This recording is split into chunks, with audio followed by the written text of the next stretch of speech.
Thank you. Welcome, everyone. I'm calling the meeting to order at 5 o'clock. For those joining us via streaming or live stream, we are streaming from the council chambers. All members are present except for Mayor McMillan, who sends her regrets. We're hoping that she's enjoying her well-deserved time off. Let's take a look at the additions to the agenda. Are there any additions? Yes, there is. So there were 3 additions and amendments to the agenda. The first was the order of procedures and the wording of motion were amended for the quarter revision. The second was the draft amending agreement was added to agenda item 11.2 regarding the IT services agreement. And lastly, the addition of a staff report, agenda item 11.5, titled Asset Management Plan Continual Improvement. Great, thanks, Sarah. Okay, next item is disclosure of pecuniary interest. Are there any members that have a disclosure of pecuniary interest? Seeing none, we'll go to announcements. I don't have any unless members of council have any announcements. No. I do want to, before we get into business, introduce our new Director of Finance, Emily Shinbein, who officially starts with us on Monday. So we're very excited. And apparently you had nothing better to do tonight and you wanted to come in and see how things work. So we appreciate you coming here and we look forward to working with you. Okay, and then we don't have any presentations or delegations. So we'll get it right into the public meeting, the drainage public meeting. So can I get a mover and seconder to adjourn regular meeting at 5:01 in order to sit as a quarter revision under the Drainage Act to consider the Opden Kelder Patent Drain 2023, and that myself, Councillor Heeman and Councillor Crockett, having been appointed to sit as members of the quarter revision, with Deputy Mayor Smybert being the chair. A mover and seconder, Councillor Heeman, Councillor Lockie, all in favor? And that's carried. Thank you. Okay. Welcome. You can go ahead and provide the review of the assessment for the drain, please. Yes, through the chair.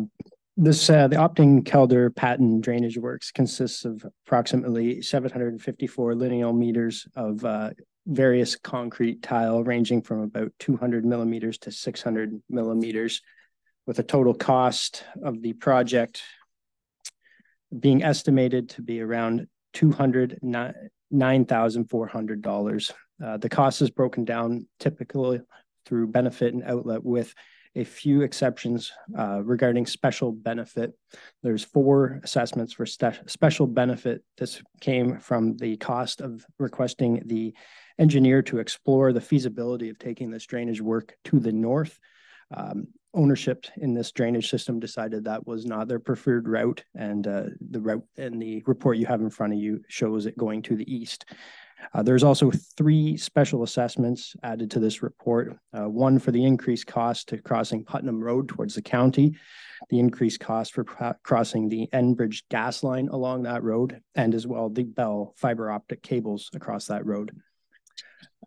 I will leave the cost assessment and the breakdown there and open up to any questions that the Court of Revision may have. Thanks. Thank you, Travis. Any member of the Court of Revision have any questions for the drainage superintendent? I should ask, have we received any appeals with respect to the drainage assessment? From the time of writing the report, no appeals have been received. I would clarify that with our clerk as well. No appeals have been received. Thank you. I just wanted to know if there's anyone in the audience that's here for this particular item, and if you have any concerns or any verbal appeals with respect to this item. I'm not seeing any. Okay, thank you. So if there are no comments and no appeals, can I please get a motion? And that would be that the Court of Revision, having met on the Opden Kelder Patent Drain 2023 and with no appeals being submitted, adopt the drainage assessment schedule dated August 16th, 2023, as submitted by Spreet Associates Limited. Mover, Councillor Heeman, seconded by Councillor Crockett. All in favor? And that's carried. Thank you. Thanks, Travis. You're welcome. Now looking for a motion to adjourn, Councillor Heeman and Councillor Crockett, to adjourn at 5:05 p.m. All in favor? And that is carried. Thank you. Okay, we will now move into the planning public meeting portion of the meeting. The first application is 7.1 listed on the agenda. Zoning bylaw amendment 730-23, Jack Norman and Roseanne Stalker. Applicant Zelenka Priamo Limited, care of Elia Richards agent. And this is for 23061 Nisery Road. I'm going to have Director Bancroft provide an overview of the application, please. Thank you, Your Worship. So the purpose and effect of this application is to rezone a portion of the property to a site-specific agricultural zone to permit an additional residential unit or ARU, and to also allow it to be constructed in the front yard. Just in terms of background, the subject property, it's approximately 9.2 acres in size, and it's situated on the west side of Nisery Road, north of Plover Mills Road, or County Road 16. This property contains a two-story single detached dwelling along with an accessory structure, all of which are clustered at the rear of the property and set back approximately 325 meters from Nisery Road. In terms of services for the dwelling, that is provided through a well along with a septic system, and also this property backs onto the Thames River as shown on the location map. This property is designated agricultural and protection area under our official plan, and likewise zoned agricultural along with environmental protection. The property does contain natural heritage features, particularly to the north, with respect to significant woodlands and regionally significant wetlands. And I should also add that a portion of the property is also regulated by the Conservation Authority given the proximity to the Thames River. So the applicant is proposing to construct a single-story ARU to be located in the front yard and approximately 325 meters away from the existing dwelling. It would have a proposed floor area in terms of living space in the order of 2,088 square feet. And access to the ARU would be provided via a separate driveway off Nisery Road, and also privately serviced by an additional well and a septic system.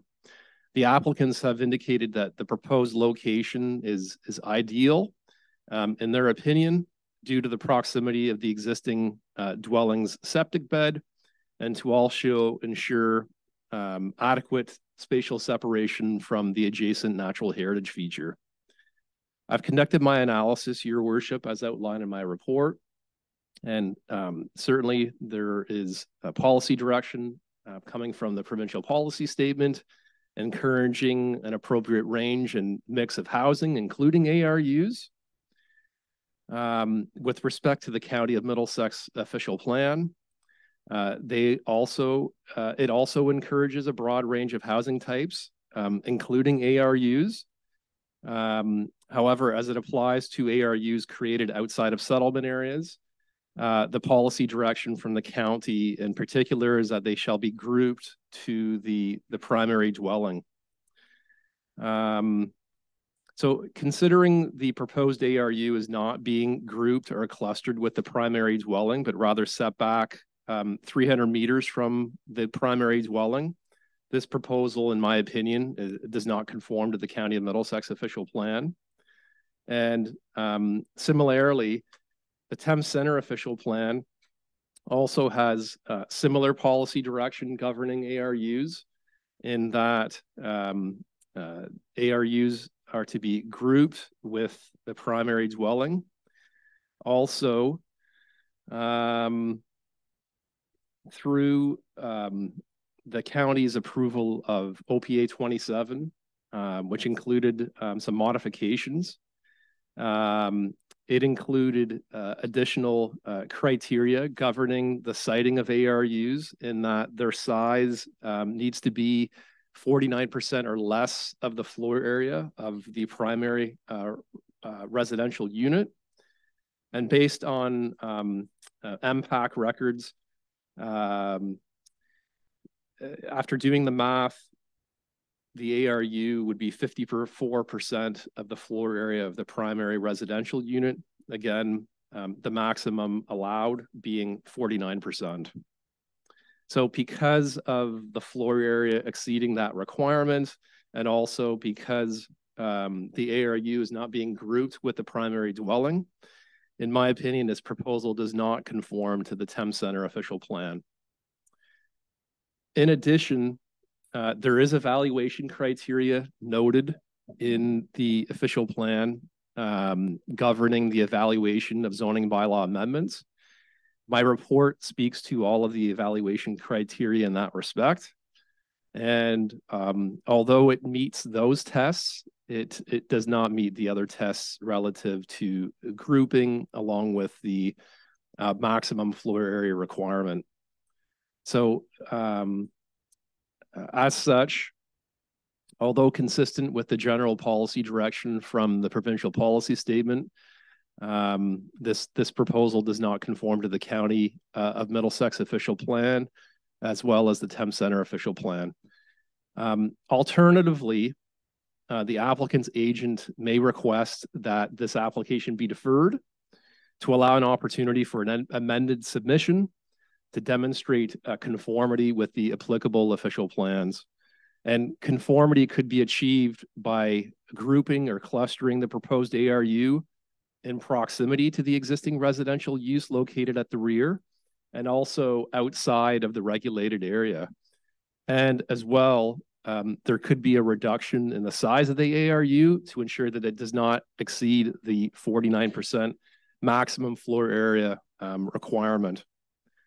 My report also speaks to the fact that an environmental impact study would not be required to allow the proposed ARU if the lands are situated on the property, the portion of which is zoned agricultural. In terms of the circulation of the application, Your Worship, no issues were identified from circulating agencies.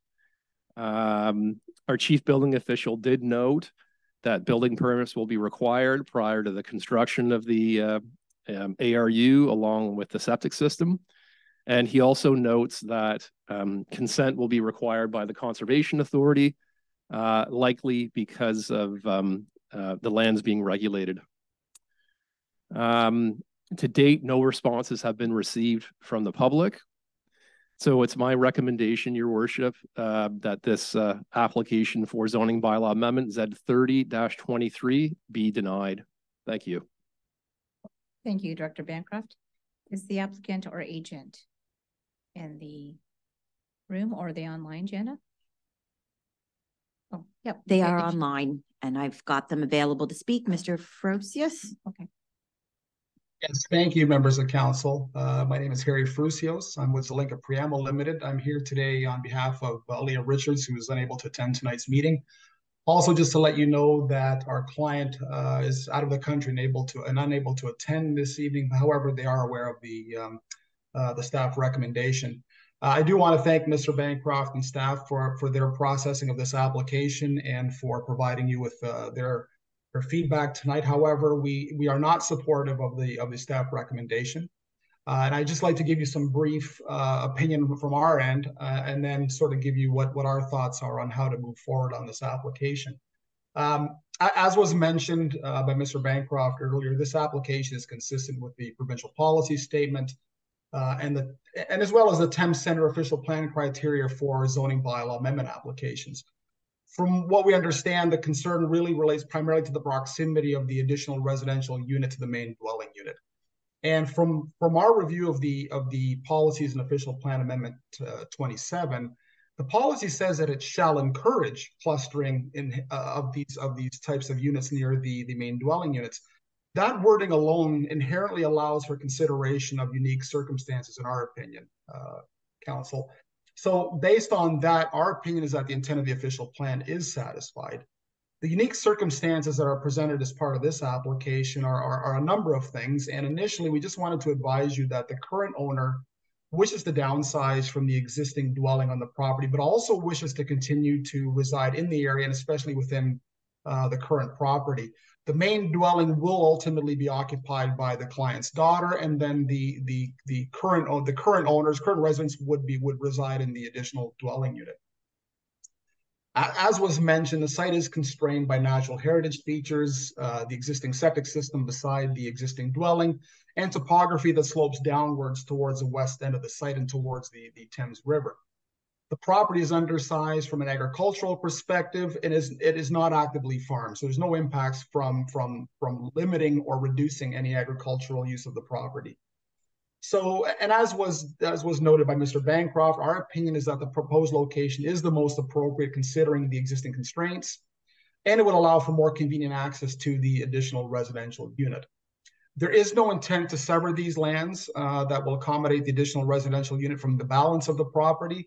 And furthermore, any future severance would require conformity with the policy statement, county and as well as county and municipal policies relating to consents in the agricultural areas. We do note that there were no issues from the Conservation Authority or other commenting agencies. There is no public interest, as surrounding neighbors are in support of this application that we are aware of. And there's no negative impacts based on the proposed location of the additional residential unit. So just to conclude, should council see merit in approving our request as proposed, we have no issue proceeding on that basis. However, we do take note that Mr. Bancroft suggested that if there was a request for deferral, that may be accommodated as well. Should council have concerns based on the staff recommendation, we would request a deferral to allow our client additional time to meet with staff to consider more appropriate locations, as well as other matters that were brought up by Mr. Bancroft this evening. And on that note, council members, I would be happy to answer any questions that you may have. Thank you. Great, thank you. Before we get to council questions though, is there anyone in the gallery that wishes to speak to this application? And if you do, if you could please come up, and you'll need to state your name and address, please. I just live to the north.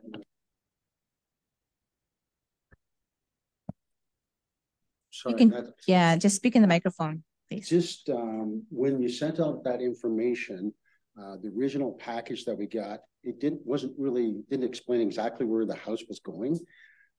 So we were a little confused because we've never, dealt with this before. We did some checking with the planning lady there, and I just wanted to double check. She said the house is going to be 10 meters off the road. Yes, that would be correct, sir. Okay, so that's really, really close to the road, right? Like almost at the property line? Through your worship, a 10-meter separation would be 33 feet from, the front lot line. Right. I'm sorry, because I believe if I read right, 166 feet from any woodland property, or is that from the property line itself? Is that from, like, they have a little forest there? Is it from the forest, or is it actually from the property? Through your worship, it's my understanding that the dwelling would be situated at least 50 meters away from the forested area. Okay, so that's just at the edge of the driveway? I don't know exactly where the forested area is in relation to exactly where they would like to build this dwelling, but through your worship, they plan on ensuring that it is at least 50 meters away. Great, thank you.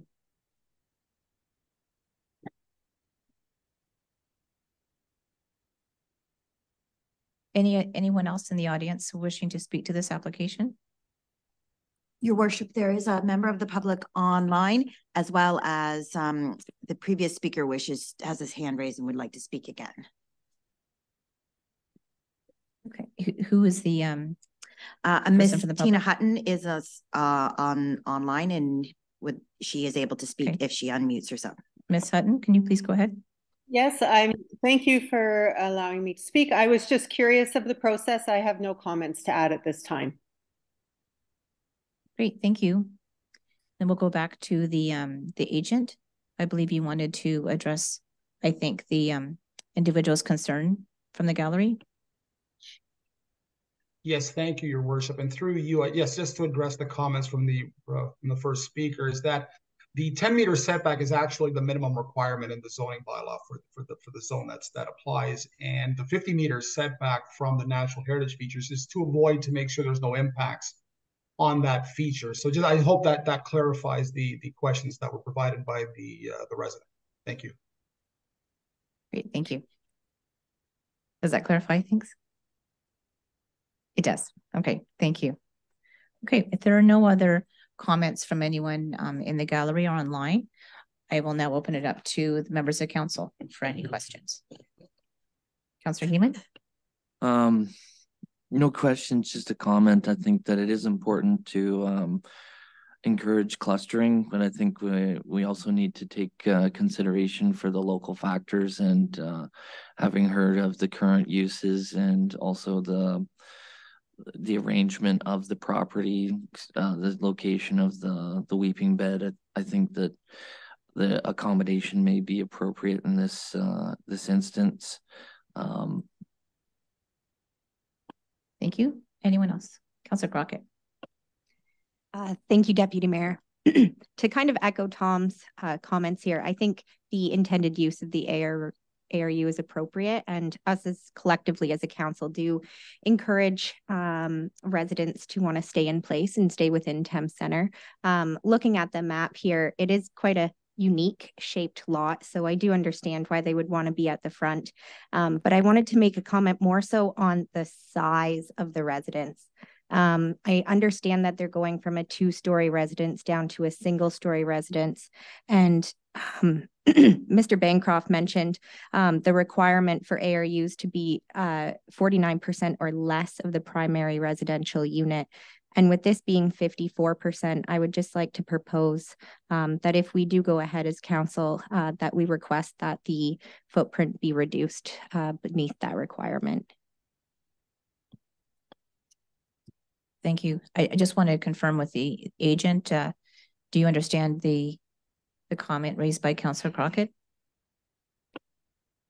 Yes, through you, your worship. I do appreciate the comments from the councillor. I don't have the authority to make that decision tonight based on the fact that our client is not in the country. But that certainly is something to consider, and you know, I think the intent ultimately is to comply with the regulations of the zoning bylaw. So we certainly respect council's decision on this if they decide to proceed on that basis. Yeah, I think that's the best I can do at this point, not having the ability to connect with my client at this point in time. Great, thank you. Councillor Crockett. Do you want to go first? I was just going to say, if we don't want to proceed at this time, I think it's been mentioned a number of times to defer this option, and perhaps we should go down that path. Councillor Lockie. I always want to say DeVoe, but it's Lockie. Through the Deputy Mayor to Director Bancroft, just for my understanding. So what are the repercussions of not clustering? Through you, your worship, that is the direction from the official plan, but ultimately council has the authority to pass zoning bylaw amendments as to how they see fit. You know, my role is to interpret policy and provide a recommendation for council's consideration ultimately. I just wanted to also clarify the fact that in terms of grouping or clustering, it is not an encouragement, but rather the policy direction says that ARUs shall be clustered. So thank you. Thank you. Anything further? Any more comments before we close this part of the public meeting? No. Okay, there being no further business or discussion, the public meeting for this application is now closed and council can make a decision on the application. So now I'm looking for a mover and seconder. We do have a recommendation from staff. I did hear that there could be a deferral motion as well. Yep, Councillor Crockett, please. Thank you, Deputy Mayor. I would like to put forward a deferral for this decision. Motion to defer Do you need more information, Director Bancroft? Through your worship, staff would appreciate the reason for the deferral. I think that would be important so that, direction could be given to staff, as to, council's direction ultimately. Thank you. Great, thank you. So I believe that the deferral motion would include an opportunity for staff to reach out to the applicant and or agent to confirm the reduced footprint or the size, square footage of the new proposed building. Is that correct? Correct. Wrapped both my comments together. Okay. Thank you. Is there a seconder? No seconder? Okay.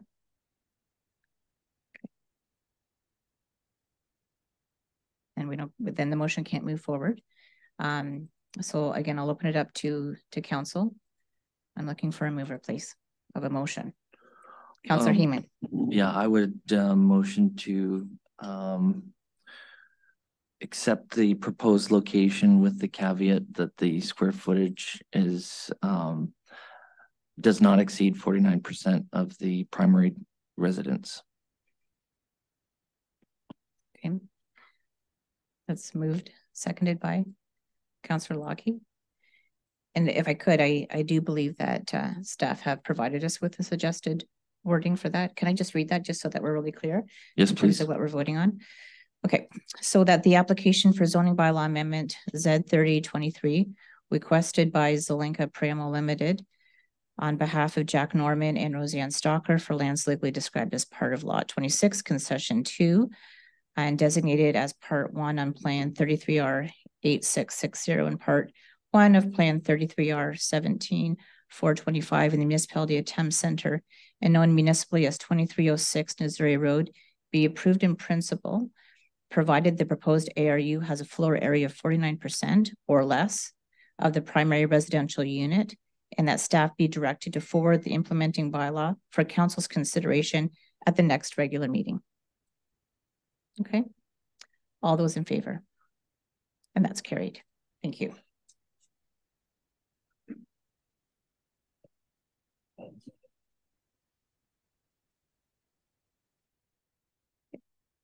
We will now move on to the second item of this evening, and that's a 7.2 application for temporary use zoning bylaw amendment Z3223.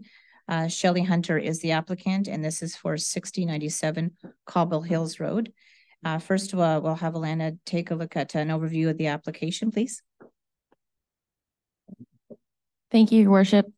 Good evening. My name is Alana Cortez, and I'm a planner with the County of Middlesex, and I provide planning advisory services to Thames Center. So the purpose and effect of this application is to permit a mobile home on the subject land for a temporary period not to exceed 10 years, which is otherwise not permitted under the zoning bylaw. The subject property is a 100-acre farm situated on the west side of Cobble Hills Road between Thorndale Road and Oliver Drive. The lands are primarily used for agricultural purposes in the form of field crop cultivation and contain a single detached dwelling, a drive shed, and an accessory building, and the lands are privately serviced by a well and septic system. The property is zoned agricultural and environmental protection and contains lands regulated by the Upper Thames River Conservation Authority. The applicant is proposing a temporary mobile home on the property to accommodate a family member. The proposed mobile home would be located outside of the environmental protection zone and regulated lands. Both the county and Thames Center official plans generally permit a mobile home provided that the following tests are met. The proposed use is temporary, will not create detrimental impacts on the surrounding area, is compatible with the surrounding area, and is adequately serviced and will not create undue traffic impacts. In all, the proposed use is capable of satisfying the foregoing tests. The Thames Center official plan allows the temporary use of a mobile home for up to 10 years. The Planning Act specifies that for garden suites or mobile home, council may grant further extensions of not more than 3 years during which the temporary use is authorized. The Act also stipulates that the municipality has the authority to require the owner to enter into an agreement. The applicant has signed the agreement for a temporary zoning bylaw, which requires the removal of a mobile home prior to the expiry of the approval and subject to a $5,000 security deposit. due at the time of the issuance of the building permit. The agreement is included for council's consideration. Based on the foregoing, the subject application is consistent with the provincial policy statement and in conformity with both the county and Thames Centre official plans. In regards to agency comments received for this application, the chief building official has advised building permits are required prior to the construction of the proposed mobile home and associated on-site sewage system. The proponent shall be advised that a portion of the property is regulated by the Upper Thames River Conservation Authority, and permits or clearance letters will be required from the UTRCA prior to the issuance of any permits. No public comments have been received to date. I would like to note that planning's recommendation has been amended prior to the meeting. As amended, it's planning staff's recommendation that application for temporary zoning Z32-23 be approved and that the implementing zoning bylaw as included in the bylaw portion of the November 27th agenda be passed by council. I'm here to answer any questions. Thank you. Thank you, Alana. Is the applicant here to speak to the application? Yes, your worship.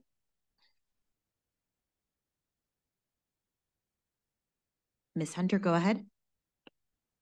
Hello, I just wanted to make myself available if council had any further questions. Thank you, Ms. Hunter. Are there any other persons in the gallery that wish to speak to the application? Seeing none, then we'll go to members of council. Any questions? Go ahead, Councillor. Through the Deputy Mayor to the applicant, could you advise on the age of the trailer? It is brand new. It's a 2023 model. Thank you. Thank you. Any further questions? Go ahead, Councillor Heeman. Through your worship to Director Bancroft, I'm just wondering if you could clarify what would make the difference between a mobile home requirement and an accessory dwelling unit. Just through your worship. So an ARU is a permanent situation from a bricks and mortar standpoint, whereas with the mobile home, it is temporary. And you know, upon expiry of the 10 years, the requirement for the removal of the mobile home. I'm not sure, Councillor Heeman, if that answers your question.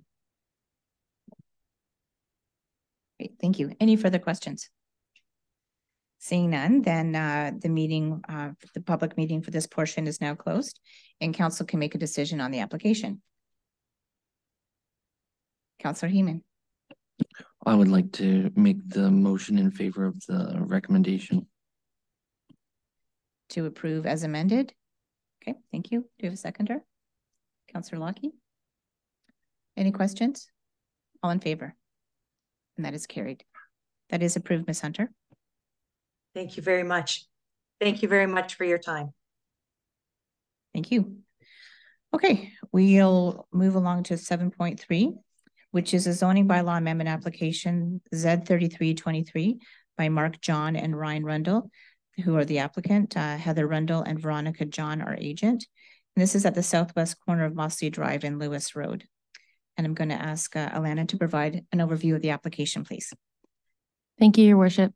So the purpose and effect of this application is to rezone the subject property from the agricultural zone to a site-specific agricultural zone to permit an additional residential unit, or ARU.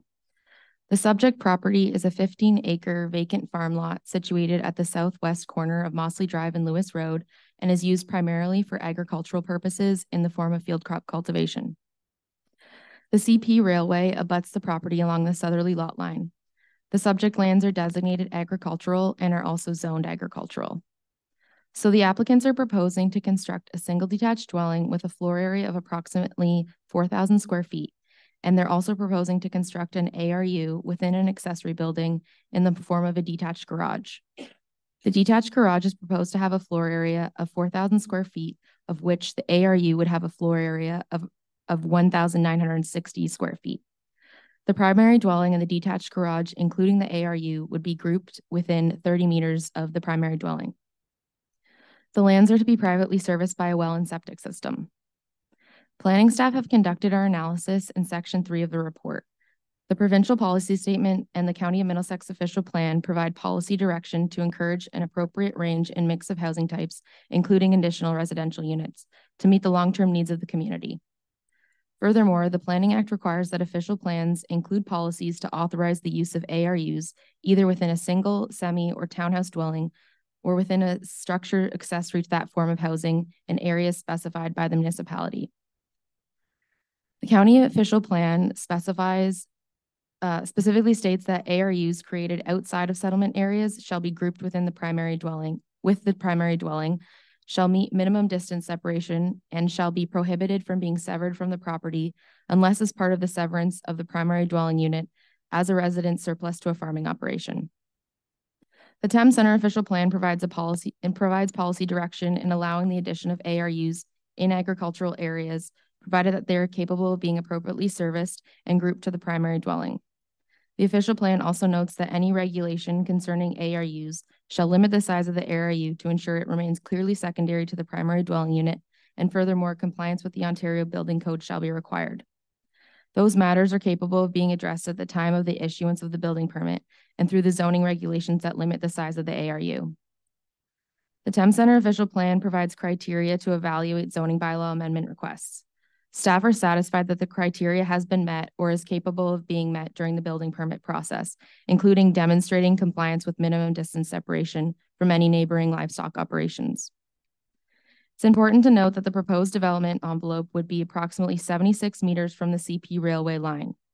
The Thames Center official plan states that a noise attenuation study shall be required where residential development is proposed within 300 meters of an active railway. In this case, a noise study should not be required to allow the proposed ARU since the subject lands are already pre-zoned agricultural to generally allow development. Permission is currently in place to allow the construction of any building or structure in accordance with the permitted use of the agricultural zone, provided a minimum setback of 30 meters is maintained from the railway with respect to the construction of a dwelling unit. The intent of the provincial policy statement and the official plan are maintained considering there is no change in land use, but rather the addition of a qualifier to the permitted uses to allow the proposed ARU. Based on the foregoing, the subject application is consistent with the provincial policy statement and in conformity with both the county and Thames Center official plans. In regards to agency comments received during the circulation for this application, the chief building official has advised building permits are required for the proposed single detached dwelling, accessory structure containing an ARU, and associated on-site sewage system prior to proceeding with any work. Also, 911 addressing shall be established following applications for building permits. In regards to public comments, none have been received to date. As outlined in the report, it is planning staff's recommendation that zoning bylaw amendment Z33-23 be approved in principle and that staff be directed to prepare the necessary bylaw for council's consideration at the next regular meeting. I'm here to answer any questions. Thank you. Thank you, Elena. Is the applicant or agent here at the meeting? Or Jana, are they online? They are. Ms. Rundle, go ahead.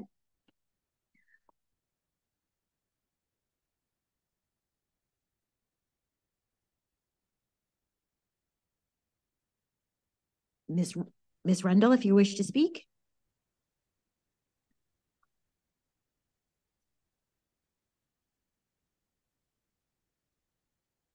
They appear to be online, but they don't seem to be unmuting themselves.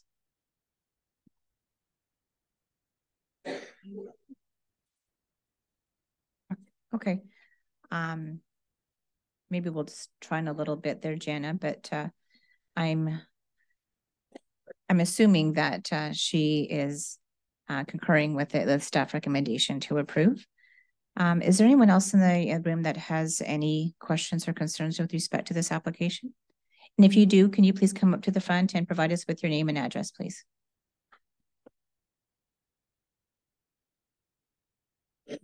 Good evening. Hanson Bailey, 2938 Mossley Drive. Had a few questions with regards to the location of where the primary residence and the auxiliary residential unit would be located on the property, which road the entrance would come off of, and how much of an impact would be on traffic up and down Mossley Drive and Lewis Road with regard to the impact on farming operations. Thank you. Yep, thank you. Is the applicant online yet to answer some of those questions? Did remove herself. Okay. So I think she may be having some technical difficulties and trying to get back on. I'm not sure. Are some of those questions can staff answer? Yeah. Please. Thank you, Your Worship. So the proposed single detached dwelling in ARU are to have access off of Lewis Road. And the setbacks for those are in accordance with the A zone, agricultural zone. I wish to advise that the applicant has returned and is able to speak now. Hi, sorry, can you hear me now? Yes, we can. Oh, sorry, my phone cut out. I'm just here to answer any questions that you have. Sorry, my phone completely shut off, so I'm not sure if there was a question for me or not. Yes, there was actually. Okay. Yeah, so do you want to come up again? The question was the entrance, what road it was going to be coming off of, and that was Lewis Road. I think there was another question about traffic, if I'm correct, and then there was another part of that question as well. But go ahead. Yes, I'm on 2938 Mosley Drive. Have questions with regard to the entrance for the property with the new residences and their proximity to adjoining properties, some of which have are fully used for agricultural purposes. The other question I'm concerned about or wondering about is what the impact will be as far as local traffic up and down Mosley Drive and on Lewis Road. It would conflict with movement of agricultural equipment up and down the road throughout different times of the year. Thank you. Ms. Arundel, can you please provide some answers to those questions? I'm not really sure the question, but it is my sister and I'm in the one house and my sister is going to be in the ARU. So I don't anticipate much traffic increase. Okay, thank you. Any further questions from anyone in the room with respect to the application? Yep, come forward. And again, please state your name and address for the record, please. I'm John Rowland. We're at 3595 Lewis Road. We have a livestock operation. A couple of years ago, I inquired. My son wants to take over at home. If it was possible to put a house at our location. And then I was told that was not possible. So I'm kind of baffled that that they can put up 2 residences pretty much on that property. Okay, thank you. And I'm not sure when it was that you talked to staff about that. We've had some changes. Probably 2 or 3 years ago. Okay. Then I talked with Stuart Findlater. Okay. And yeah, he said there's no, you can't, he talked about you can put a temporarily camper up or something like that, right. But not a permanent home. Mm-hmm. And my son lives in St. Thomas, so it's quite a drive.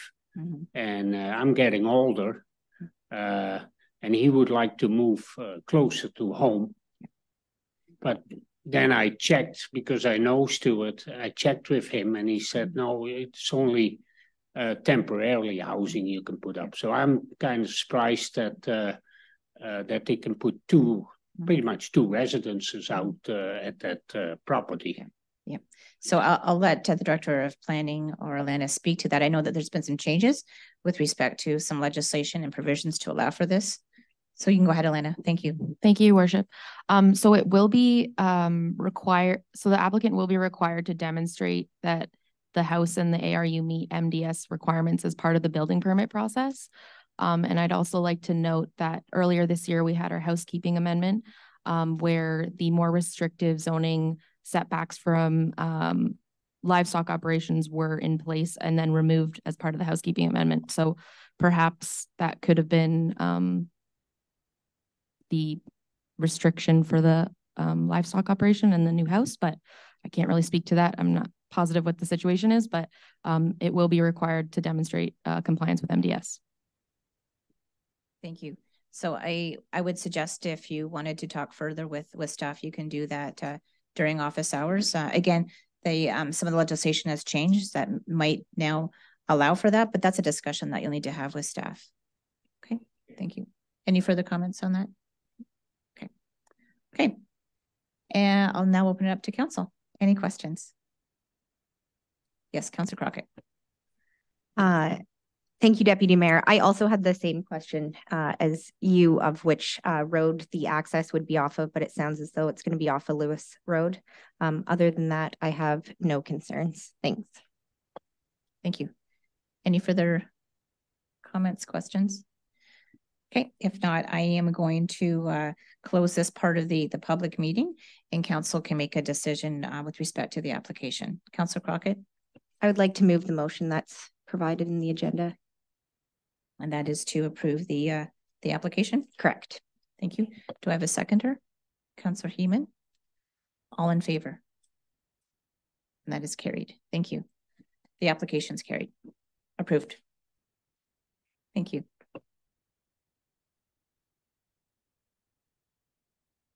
We'll go to the next item, which is 7.4. It's an application for draft plan of condo.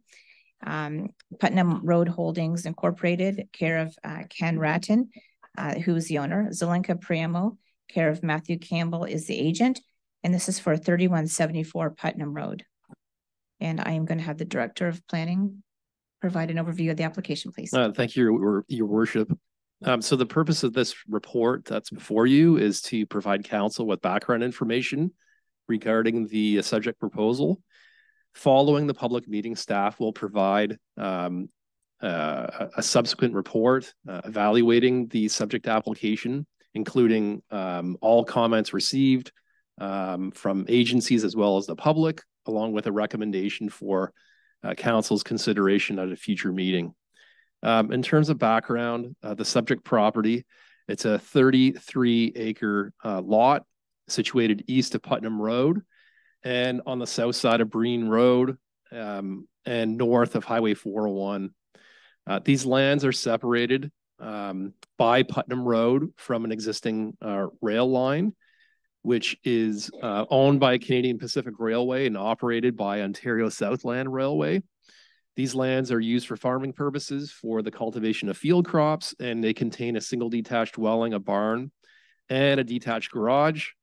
And there is a laneway that provides access to Putnam Road across the railway line. The dwelling is serviced by a well and a septic system. And also we've got an existing municipal drain, the Adam Drain, which bisects the property. These lands are designated rural industrial under the Thames Centre official plan, and they're also zoned for industrial purposes. The lands are also subject to 2 applications for consent, which were conditionally approved by council back in January to sever a parcel of land along Breen Road to support a truck terminal. So the balance of the lands are those that are subject to this vacant land of condominium proposal, which pertains to a total of 3 lots or units to support industrial development opportunities in the form of truck terminal uses. Those lots would range in size from 5.4 acres to 14.8 acres. It would be accessible by a private road off Breen Road, being a shared common element feature. And each lot would be privately serviced by their own well and a septic system, considering there's no municipal services in the area. As well, all existing buildings and structures would be removed from the site, including decommissioning of that existing laneway that goes across the railway line to Putnam Road.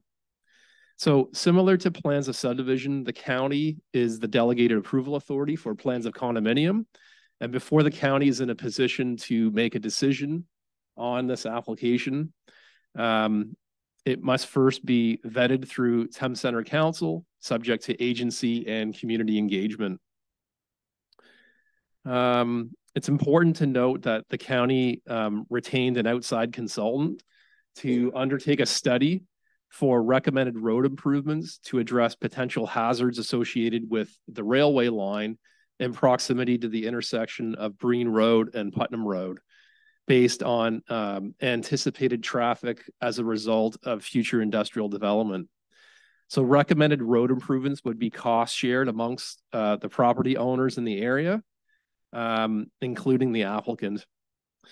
In terms of agency comments received, the county engineer has indicated, again, the need for the applicant to contribute to intersection improvements for those road improvements at the intersection in proximity to the railway crossing. He also adds that the municipality and county are completing preliminary design, and costs will be appropriated at the time based on estimates for those improvements. Also, from the Ministry of Transportation, given the proximity of Highway 401, they've provided recommended draft plan approval conditions, including but not limited to requirement for a stormwater management plan with grading and drainage plans, also a traffic impact study. They also note highway improvements from their analysis of the traffic impact study would be the responsibility of the applicant. From the Upper Thames River Conservation Authority, they've also provided recommended conditions of draft plan approval, including but not limited to the need for the applicant to submit a flood modeling assessment, given the Adam drain, also a slope stability assessment, as well as a meander belt analysis. They also note that the permits will be required by the UTRCA, considering the lands are regulated by the Conservation Authorities Act. They also stipulate requirements that would be applicable at the site plan approval stage once those individual lots are created. From Enbridge, they have requested standard conditions of final approval with respect to the granting of any necessary easements which may be applicable. No comment from Hydro One. Our Public Works Director has also indicated that this development will be required to comply with the recommendations of the study that I previously mentioned in terms of those road improvements, and also that an entrance permit will be required. Our drainage superintendent notes drainage reassessments will be necessary. And lastly, our chief building official has no comment on the submission. In terms of public comments received, we have one neighboring industrial use to the north, NGL Supply Limited, which is the propane storage facility. They have no concerns. They're satisfied that this proposal is consistent with the calculated TSSA hazard distances regarding propane storage. I have no further comment, Your Worship, from the public. So it's my recommendation that my report be received, and secondly, that I provide a subsequent report evaluating this application with a recommendation for council's consideration at a future meeting. I'm here to answer any questions. Thank you. Thank you very much. Do we have the applicant or agent either in the room or online? The agent, Matt Campbell, is online. Go ahead, Mr. Campbell. Thanks very much. Good evening, Your Worship and members of council, and thanks to Director Bancroft for the comments. There's a lot to unpack with this one, but at the same time, most of the details associated with this draft plan of condo are going to be dealt with, as Director Bancroft mentioned, through the draft plan conditions. Well, I think there's a lot of finessing through some of the conditions and some of the reports that are going to be required. Certainly nothing insurmountable, certainly nothing that is giving me any cause for concern here. And we're certainly appreciative of staff's ongoing work with this file. As Director Bancroft mentioned, there are a number of other lands in this area, several parcels that are owned by clients of ours that are also pursuing truck terminal developments in the Putnam area. So we're certainly cognizant of the ongoing efforts to bring forward a traffic report dealing with the Breen and Putnam Road intersection. We're eagerly awaiting issuance of that. And I can confirm to members of council that we've been in contact with all of our clients in this area, and everyone is quite eager to engage in some sort of cost-sharing agreement to rectify any issues or any improvements that may be required. So we're happy to answer any questions that council may have. I don't think there's a whole lot in addition I can add to Director Bancroft's comments. But happy to see this coming in front of council and looking forward to the development of these lands. Thank you very much. Great. Thank you, Mr. Campbell. Is there anyone in the room or online that wishes to speak to the application? Oh, I don't see anyone in here. Okay. Members of council, do you have any questions or comments with respect to the application? Seeing none, then we're going to close this portion of the public meeting, and then we'll move on to the decision. There is a recommendation, staff recommendation, to receive the planning report, and that the Director of Planning and Development Services provide a subsequent report evaluating the said application at a future meeting. Do I have a mover for that? Councillor Lockie, seconded by Councillor Crockett. All in favor? And that is carried. Thank you.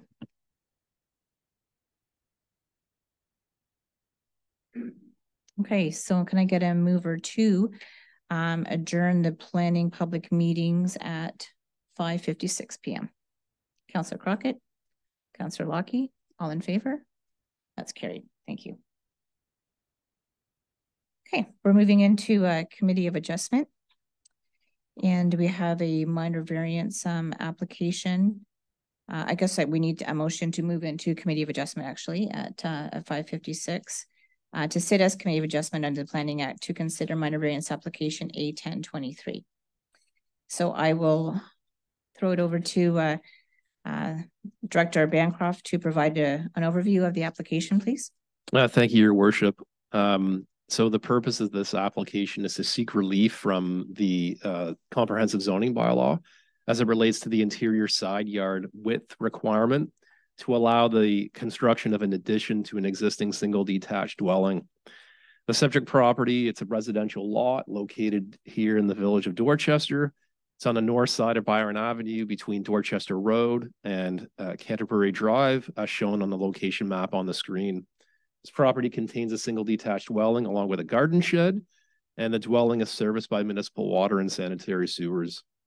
The applicants are proposing to construct this addition of approximately 100 square meters along the west side of the existing house and extending into the rear yard, which would have the effect of replacing an old sunroom and to provide additional living space. So to facilitate this expansion, a reduced side yard of 1.2 meters from the westerly lot line is being requested compared to the required 2-meter side yard. The proposed addition would otherwise comply with all other zoning requirements. These lands are designated residential under the official plan, and they're also zoned R1. I've conducted my analysis, Your Worship, and I'm satisfied that the 4 tests under the Planning Act have been met, and that the variance is considered minor in nature from an impact standpoint. It's an appropriate use of the land, and the variance maintains the intent of the official plan and the zoning bylaw. In terms of circulation comments received from agencies, there were no issues identified. And also in terms of public comments, no responses from the public have been received to date. So it's my recommendation, Your Worship, that the application be approved, subject to the reasons outlined in my report. I'm here to answer any questions. Great. Thank you. Thank you, Martin. Is the applicant here? Yep. Did you want to come up and say a few words? Are you Mr. Brown? Yes, I am. Okay. Welcome. Thank you. Yeah, really, it was just to the purpose of the application was to replace an existing sunroom that is old. I think it's 25 plus years old. The roof leaks, and really, it's to the addition is to replace the existing sunroom and extend to have a mudroom, a bedroom, and a living area. And yeah, I think I can comply within the regulations. So that's it. Thank you so much. Anyone else in the gallery? I don't think so. I think we've kind of narrowed everyone out there. Yeah. Does council have any questions for either the applicant or the planner? No? Okay. There is a recommendation included on the agenda to approve the minor variance application. Can I get a mover on that or another motion, please? Councillor Lockie, are you moving the staff recommendation? Thank you. Seconded by Councillor Crockett. All in favor? That's carried. It's carried. Thank you.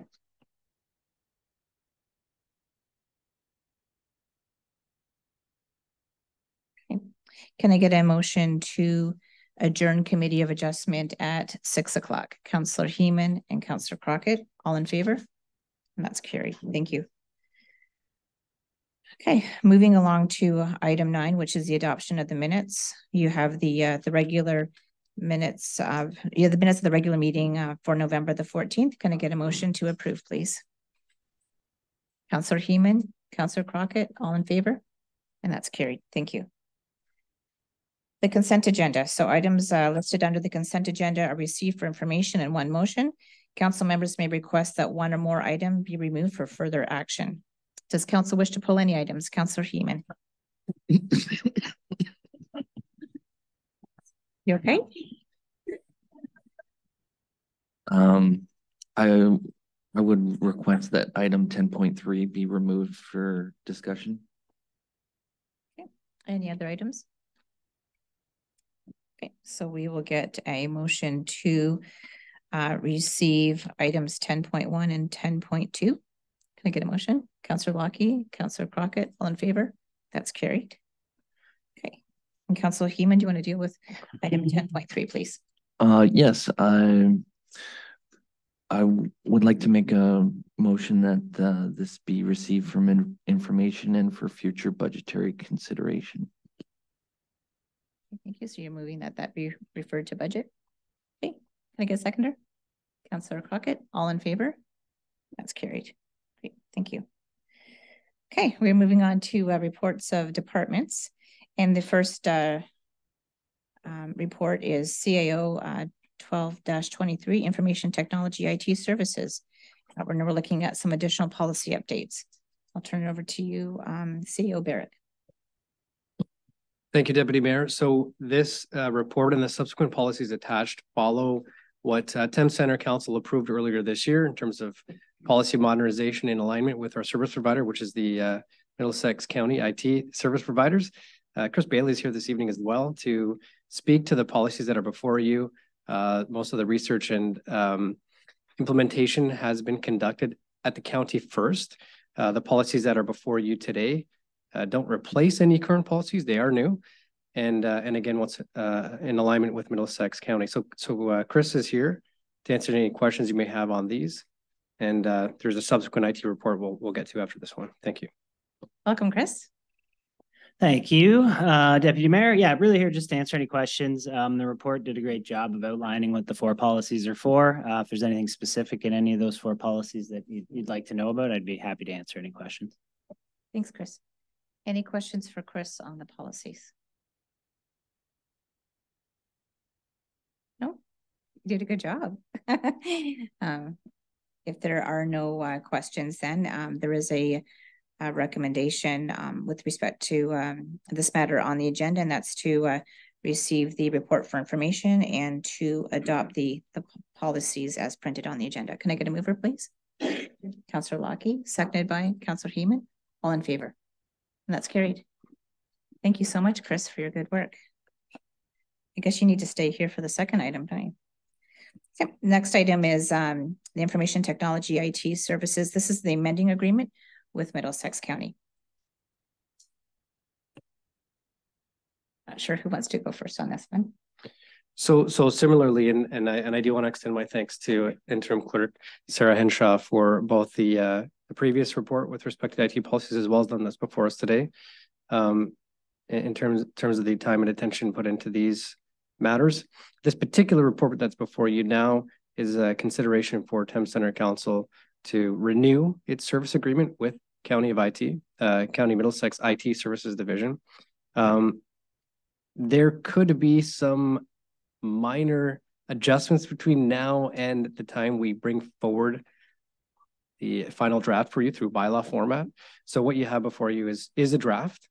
And the anticipation or the recommendation is if council approves conceptually with what it has before it, staff would then be directed to bring forward the final agreement and implementing bylaw at a future meeting.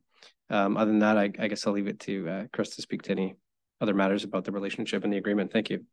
Go ahead, Chris. Thank you. Through the Deputy Mayor. Again, here to answer any questions. As the CAO mentioned, there may be some adjustments to it. It is in draft format now.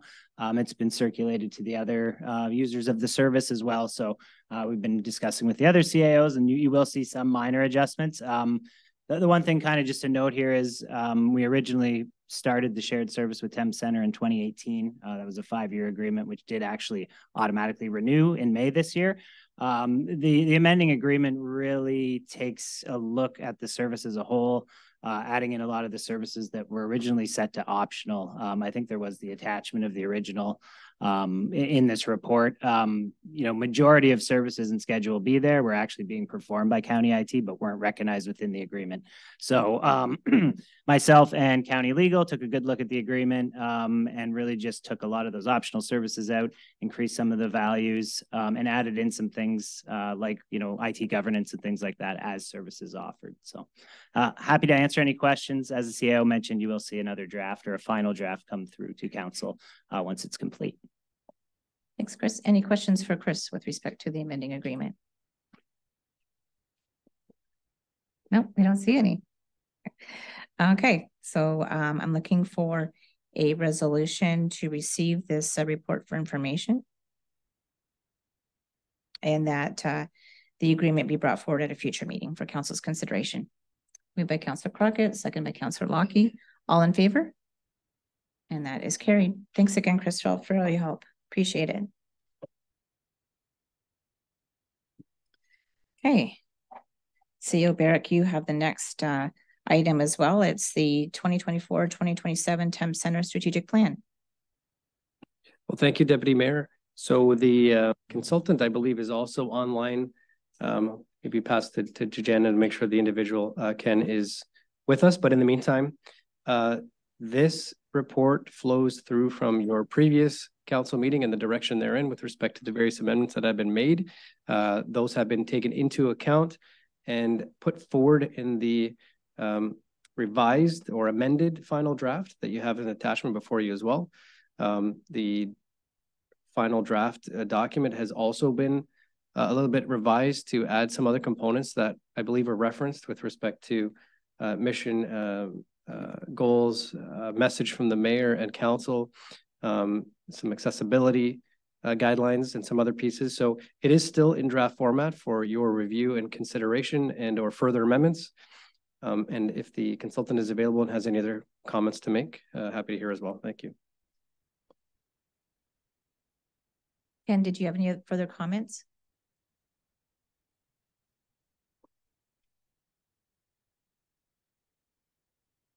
I think he's trying to get on, Deputy Mayor. I'm wondering if we're having some connection issues, if I'm looking at the notice at the top. Right. No problem. We'll, yeah, exactly. Oh. Yep, there's Ken there. Hi, Ken.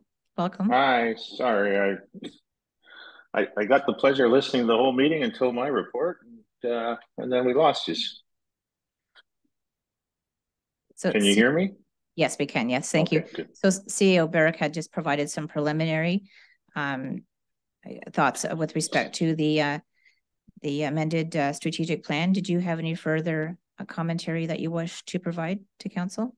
No, I think we caught the sustainability piece to add that to the conversation that occurred previous meeting. And other than that, I'm just really here for any other further questions if there are any. Okay, thank you. Council, are there any questions? No questions? Okay. If not, can I get a motion to receive the report for information and to approve the strategic plan as presented? Councillor Heeman and Councillor Crockett, all in favor? And that's carried. Thank you. Thank you, Ken, for your work on the strategic plan, and thank you, CEO Barrick. Thank you. Have a great night. Thanks, you too. All right. 11.4 is the online service delivery for municipal payments. CEO Barrick. Well, that's great. Thank you, Deputy Mayor. So this report flows through from a motion of council that was made September 11th, 2023. That resolution is in the body of the report, but in essence has asked staff, me in particular in this case, to report back on potential implementation of a service delivery model for municipal payments, permitting processes, and other administrative processes, specifically through a lens of digital platforms. And so the report before you is to receive for information. However, it does clarify our current practices and what's available in terms of how we process multiple payments through various digital platforms. You can see we do use a variety of service providers and vendors for that with a variety of rates and different processes that don't necessarily integrate well. So it does capture the current processes and practices, and it also offers suggestions in terms of how can we improve that internally.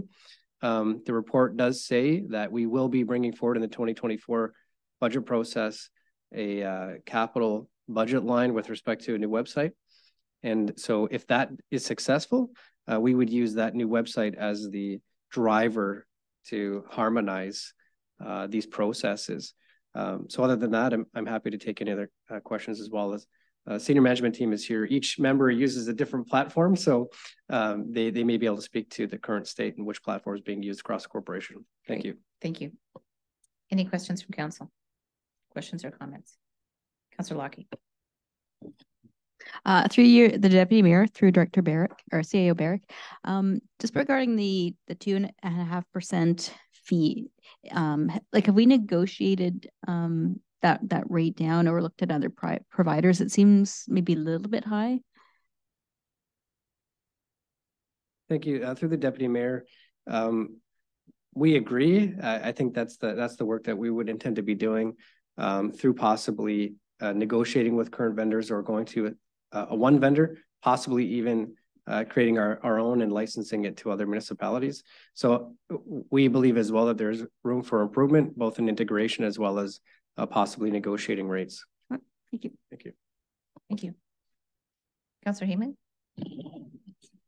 Through you, Your Worship, I just want to thank CEO Barrick for bringing this forward.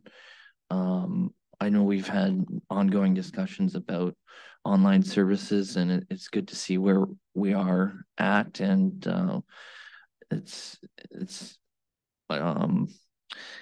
yeah, I'm kind of surprised that we're not, like, I was led in the past to believe that we would have implementation timing shortly.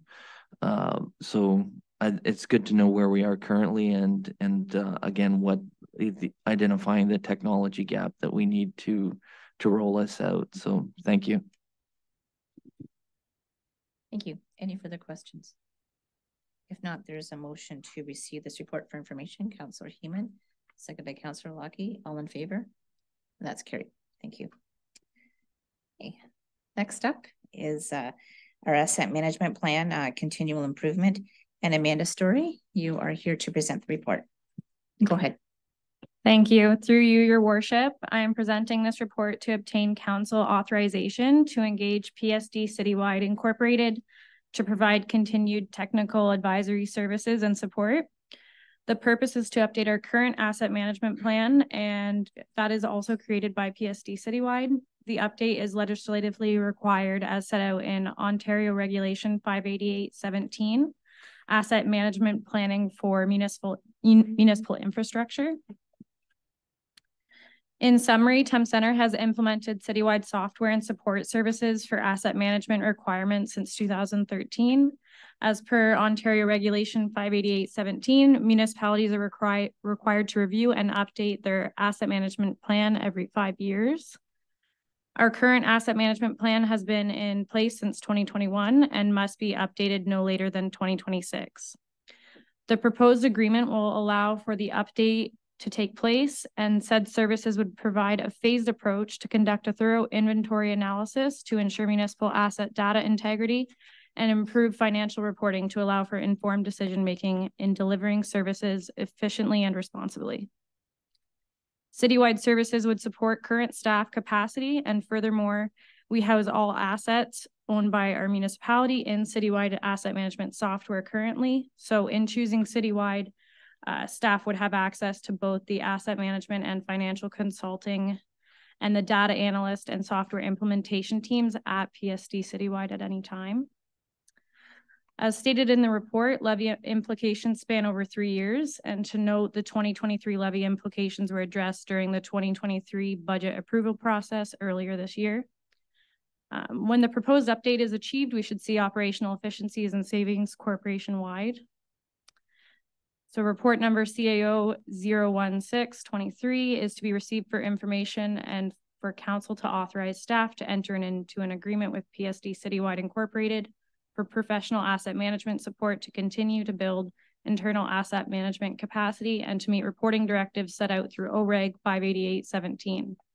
You can refer to the draft agreement provided for further information if needed. Thank you. Thanks, Amanda. I know it's a fairly large project, isn't it, that you're venturing on. All municipalities are required to do that before July 1st of 2024. Any questions from council? Councillor Lockie. Through the deputy mayor, I'm concerned that this is a huge amount of money, and you know, in my mind, like, we should already have a fixed asset subledger that should have all the details on our fixed assets. So I was wondering if I get maybe some clarification on, you know, why it's so important that we spend such large sums of money for this, and, you know, how much different this is than having, you know, a fixed asset subledger. Thank you. I know that it's much more than just a bit of an inventory of assets. There's a lot of analysis that goes on, but Amanda, do you want to go ahead and answer the question, please? So not only are we reviewing our data or asset gaps, which are specific to information at the end of the day, we're also looking to review the current levels of service, life cycle activities to sustain our current levels of service, our cost of life cycle activities, the population and employment forecasts. So through a phased report, the 2024 and 2025 deadlines for OREG 588-17 would include more of a further in-depth analysis for proposed services to meet those levels of services going forward. I can defer the question as well to CAO Barrick if he has anything to add. CAO Barrick. Thank you, Deputy Mayor. I guess I would add, certainly we're cognizant of the third-party costs. We are absorbing a lot of this work internally as well, both through Amanda, who's here today, as well as other staff. And you know, the more that we can absorb internally will help offset some of these costs as we move forward. But on a global basis, notwithstanding, it is legislatively required. The idea is that it would, once implemented, help us to maintain and have additional efficiencies. So ideally, the next budget round, you'll see us kind of honing our skills and sharpening our pencils for you as a result. Thank you. Thank you. Councillor Lockie, go ahead. I'm just curious, like, does this proposal provide us for more than what is required by the county or by the province? Or is this just kind of give us the minimum of what's required by law?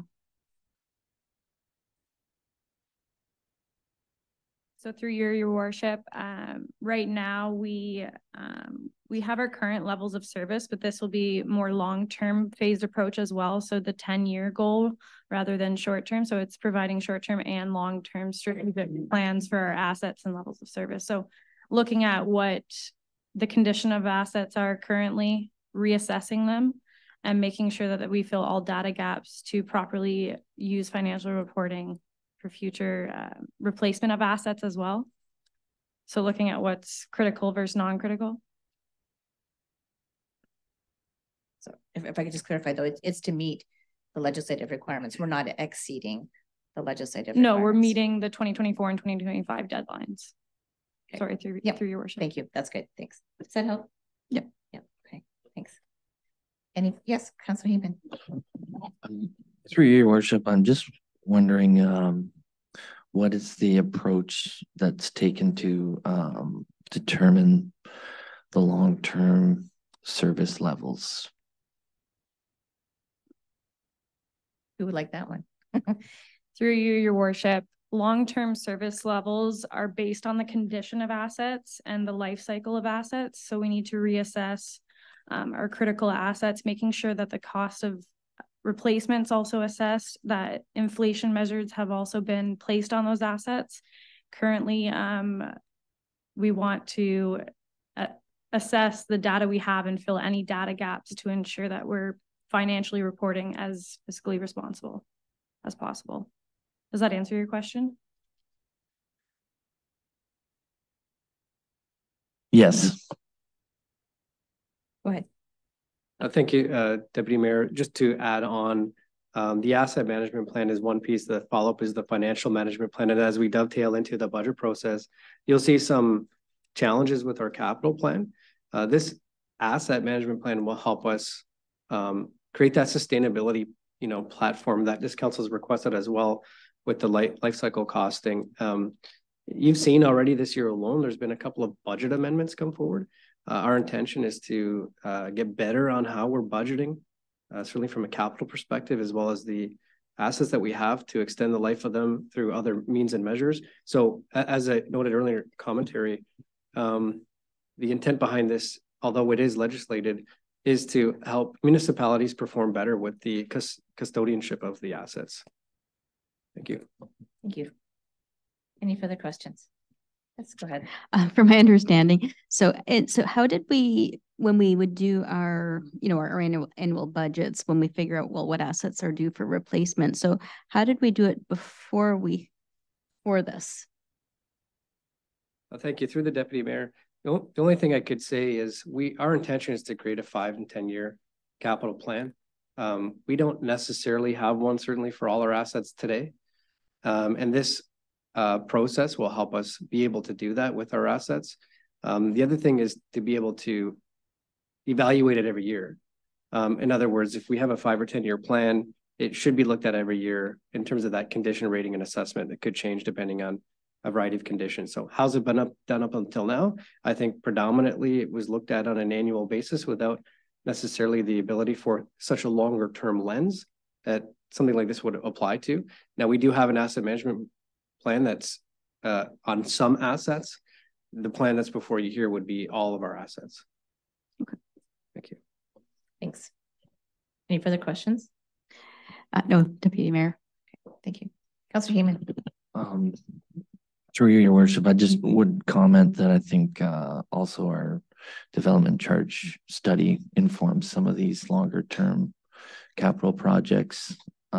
So I think that we have a couple different documents and then put them all together would, I think, give us that longer term lens and an integrated lens that I think it has been a comment. How do we know that we're facilitating the growth in the long term? And I think that this may be a tool to look at that in an integrated fashion. Good point. Thank you. Any further comments on the plan? If not, there is a motion to receive the report and authorize staff to enter into the agreement with PSD Citywide Inc. for professional asset management support to continue to build internal asset management capacity and to meet our reporting directives under the legislation. Can I get a motion? Mover? Councilor Heeman? Second by Councilor Crockett. All in favor? And that's carried. Thank you. Okay, moving over to water and sewage. Our Director Craven, you've got the next report. Did you want to provide a high-level overview? Thank you, Deputy Mayor. Before I use report, PWES 014-23 titled Bylaw Update Water Distribution and Sewage Works. The purpose of this report is to update the existing water and distribution system and sewage work system bylaw for housekeeping amendments and clarification. The most recent update was in 2016. It's important to keep these bylaws updated in order to support population growth, advancement in technology, as well as changes in government regulations and industry best practices. The revisions include small housekeeping changes, as well as a clarification in Section 2 maintenance and Section 3 rates and charges. If I may, there is a small amendment in the attached draft bylaw on that section I just mentioned, Section 3.3. It should be changed from revised to wastewater rate study, and that should be pulled out and put back in the rates and charges bylaw. Thank you. So there's an amendment to that bylaw when we get to bylaws. The attached, correct. If you have any other questions, I'd be happy to answer them. Great, thank you. Any questions for the director? Councillor Heeman. Well, I just think it's timely given the passing of the strategic plan, and I think we're looking at ways that we can keep current on water and wastewater pricing and make sure that we have affordable options. So we can't do that if we're not doing the housekeeping. So thank you. Thank you. Any further comments, questions? If not, there's a recommendation on the agenda to receive the report for information and to approve the bylaw as amended further in the agenda. Can I get a move? Councillor Heeman, second by Councillor Lockheed. All in favor? And that is carried. Thank you. Okay, Director Craven, you have a report with respect to Mill Road and reduction in speed limit. Thank you again, Your Worship. Before you report PWTS 005-23 titled Mill Road Reduction in Speed. The purpose of this report is to seek council approval to extend the 50km/h speed limit from its current location, which is south of Christie Drive, to a location immediately south of Eastgate Pass. Municipality has received several requests from residents to reduce the speed of traffic on Mill Road between Christie Drive and Donnybrook Drive. Mill Road is still finished in a rural cross-section design, but lies within the Dorchester urban boundary and is considered an urban road. Although vertical sight lines are considered good on this road, with the increased traffic volume of traffic, residents have observed challenges while turning vehicles at the Boardwalk Way intersection. Moving the 50K zone slightly to the south should help alleviate this issue, as well as provide a safer pedestrian motor vehicle interface. As referenced in the report, the posted speed limit on Dorchester Road, south of Boardwalk Way, was recently reduced from 80 km/h to 70 km/h and has seen appropriate driver compliance. If you have any questions, I'd be happy to answer them. Thank you. Any questions for the director? Go ahead, Councillor Crockett. Thank you, Director Craven. I know that you've received quite an influx of emails regarding this. My question is through your report, just for clarity purposes. Are we looking to propose the change from an 80 to a 50 for the entirety of Mill Road? Through your worship, no, just 100 meters south of Eastgate Pass. The rest will be 80 km/h, and that section there would be reviewed at a further date when further development kind of expands. Thanks for the clarity on that. If I can continue. Considering that Dorchester Road is now reduced to a 70 and Donnybrook Drive is a 50 until it meets Stardust roughly when it turns to an 80. I'm just thinking that the 80 is out of place, and since this is already at council, whether it would be possible to just amend to reduce the speed in the entirety of Mill Road down to a 50. I would, through your worship, I would agree, just owing to the potential for vehicles speeding up and then having to slow down. It just doesn't seem economical for the average driver to get that extra wear and tear on their brake pads. So I would support Councillor Crockett's motion or thoughts, and if she wants to make a motion, I'd be glad to second it. I guess just before we do that, I would like to get some commentary back from staff in terms of maybe some of the implications with respect to changing the whole road from a 80 to a 50? It may be premature, but 50 kilometers an hour was thought of, and we knew it was probably gonna be in place, but we just wanted to wait for future development, but it was thought of. Okay, thank you. Okay, any questions, comments? If not, I'm looking for a motion. Yes, Councillor Crockett. With that, I think we can just rip the Band-Aid off, and I would like to move the motion to reduce the speed along Mill Road to a 50 for the entirety of the roadway.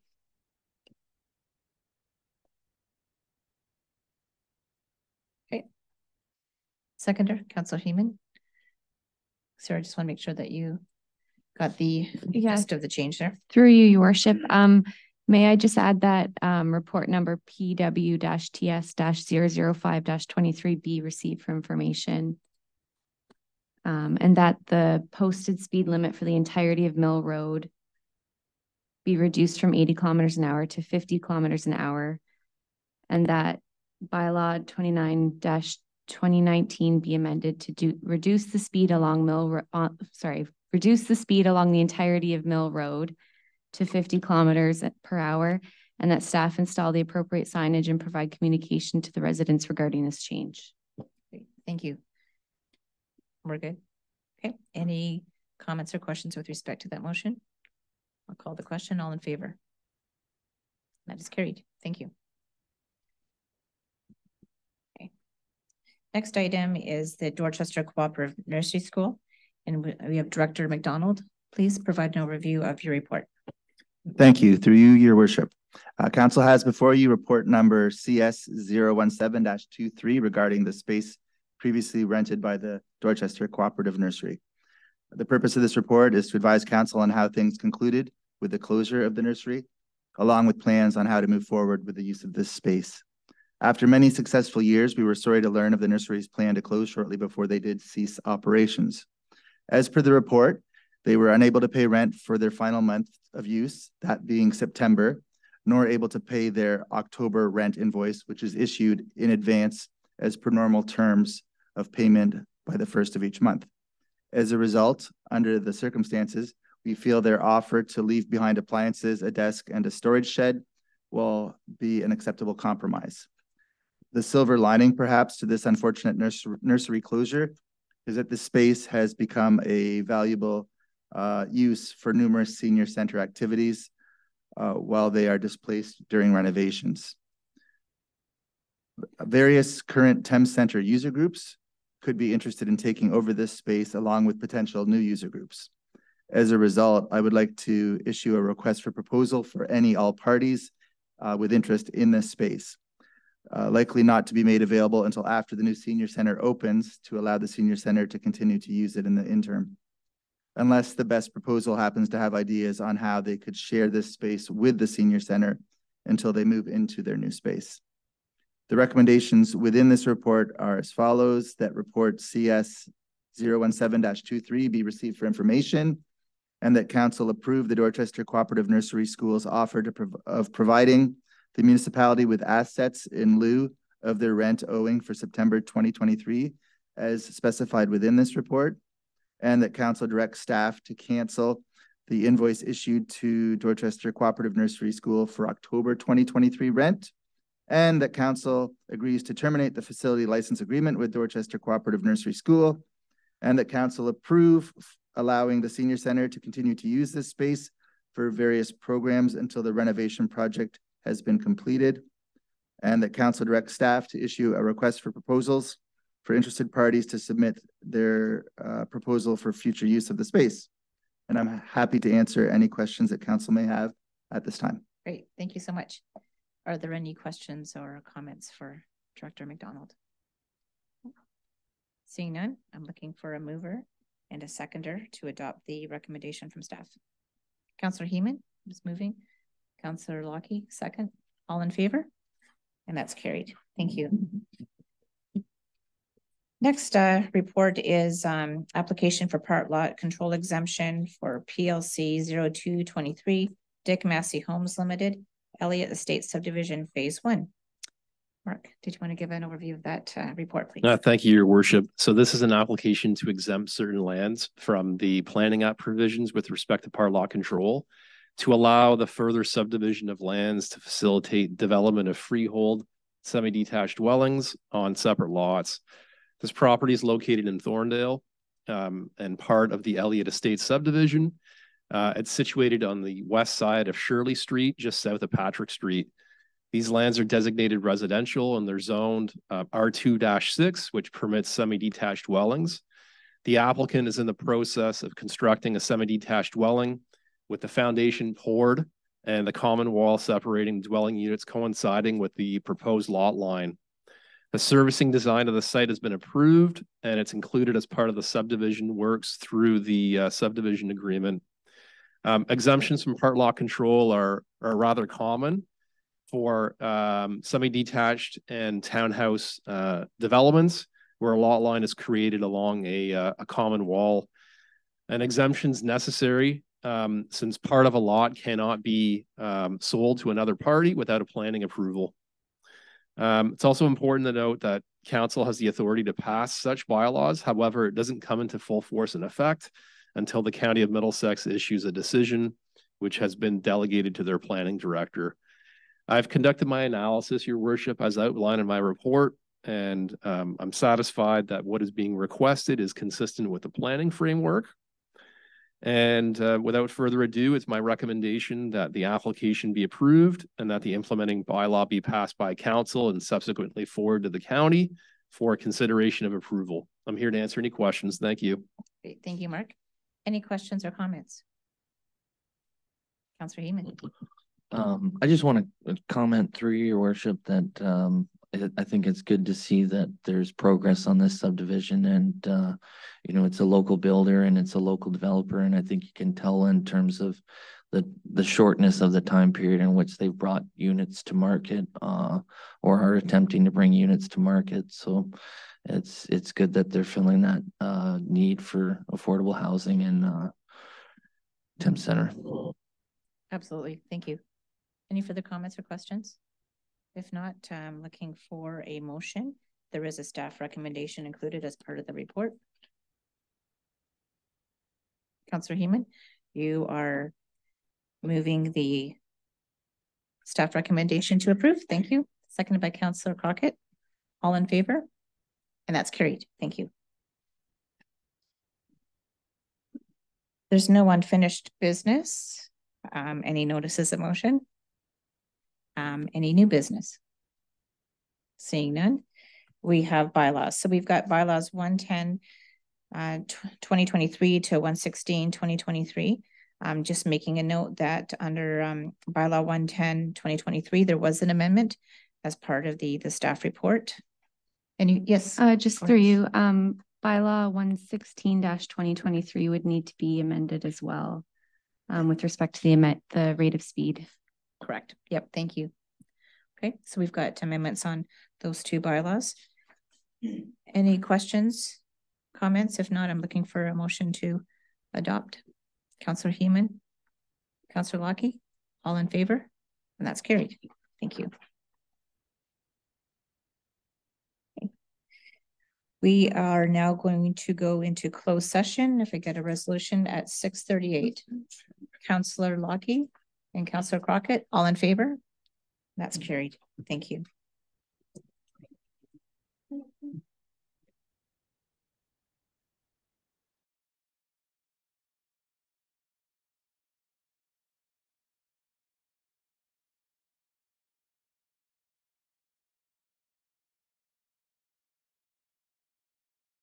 Okay, welcome back. We're back from closed session and we'll rise and report. So during the closed session, council considered matters under section 239, subsection 2, subsection B of the Municipal Act being personal matters about an identifiable individual, including municipal or local board employees, with respect to committee appointments.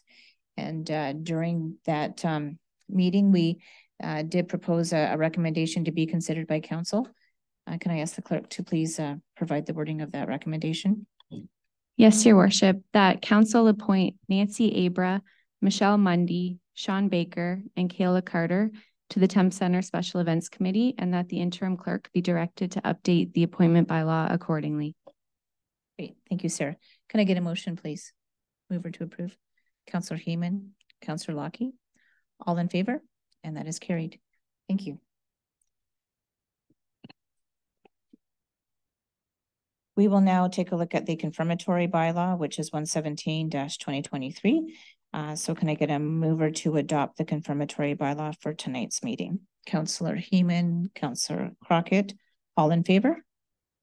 And that is carried. Thank you. The next scheduled meeting will be Monday, December the 11th, starting at 9 a.m. That's a budget meeting to be followed at 5 by a regular council meeting.